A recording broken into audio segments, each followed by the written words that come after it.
What it do, what it do, what it do, what it do. It's your man Malik Sabra coming back to you with another video on the Black Haven Comics channel. And today I'm going to be discussing the origins of Nitra.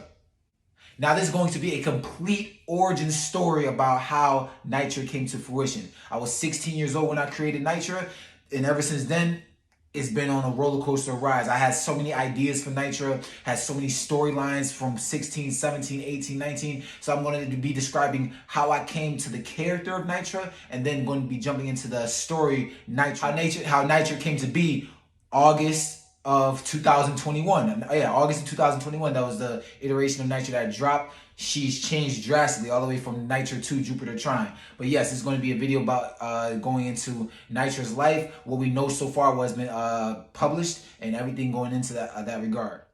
Now, on to Nitra the lead. I created Nitra when I was, as I stated before in the earlier segment of the video, I was 16 years old. Now, this is around the 16 going on 17, my junior year of high school. For some reason, I just got into aliens. Like, I just had a huge... I just wanted to know about aliens. I was watching a lot of stuff on Netflix. I was watching documentaries. I was watching anything from the Apollo missions to Roswell. I was just on an alien binge of just, I honestly don't remember what got me into it. I think I just liked it. In fact, I think me watching the movie John Carter came out in, I think, 2012 or 2014, one of those years, not 2013. John Carter, starring Taylor Kitsch from Friday Night Lights, and Lynn Collins, who played in X-Men Origins Wolverine. She played Kayla Silverfox. I think that kind of started my interest watching that on Netflix or Hulu, whatever streaming program I had at that time. I think it was Netflix it was on, and that just kind of got me into aliens. You know, John Carter of Mars.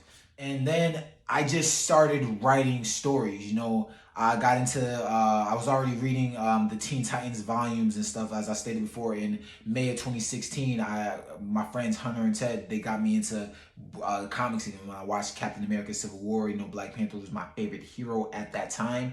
So going into that, I was just on a lot of Teen Titans stuff, and I wanted to write my own little superhero book about my job. I was a teenager at that time, about teens and superheroes and stuff, kind of going along that. There's no such thing as a original idea anymore nowadays, but instead of people like copying and all that stuff, you have a lot of inspirations and stuff. So starting then, I would always write little short stories about Nitra, just knowing that they're aliens. Before I even came up with the planet of Zyklaf, I think I put them in the Milky Way galaxy on, I think, Venus or something. But yeah, I just started writing before I even had an idea of image. The image of Nitra came soon after. I watched this documentary on the Apollo, I think, 20 mission going to the dark side of the moon. In April of 2009, William Rutledge uploaded videos of the mind you, Apollo was supposed to be canceled after Apollo 18, I believe, but there were apparently 5 to 6 more secret Apollo missions to the moon, allegedly. You know, conspiracy theories, right? William Rutledge uploaded videos in April. I believe it was April 1st of 2009, April Fool's Day. But April 1st of 2009, he uploaded videos of what seemed to be back in the Apollo times, I believe the 80s, around when Apollo 20 was rumored to go on to the dark side of the moon. They found an alien base, they found pods and then spacecraft, and they found 2 organisms in one craft. One organism was a humanoid figure that was decomposed to the point that people didn't, like the astronauts they couldn't do anything with it. And then they found another alien where it was severed, her head was severed from her body, and they dubbed her the Mona Lisa.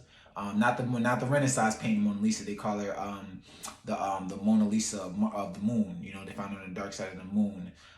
She had like her. If you look up on YouTube, her eyes, she's like all red. I put a picture of it in this video, but she had stuff on her eyes and they had to cut it out. She had a 3rd eye that was there. She had 6 fingers, you know, from their systems and stuff. But that's basically where the Nitra look comes from.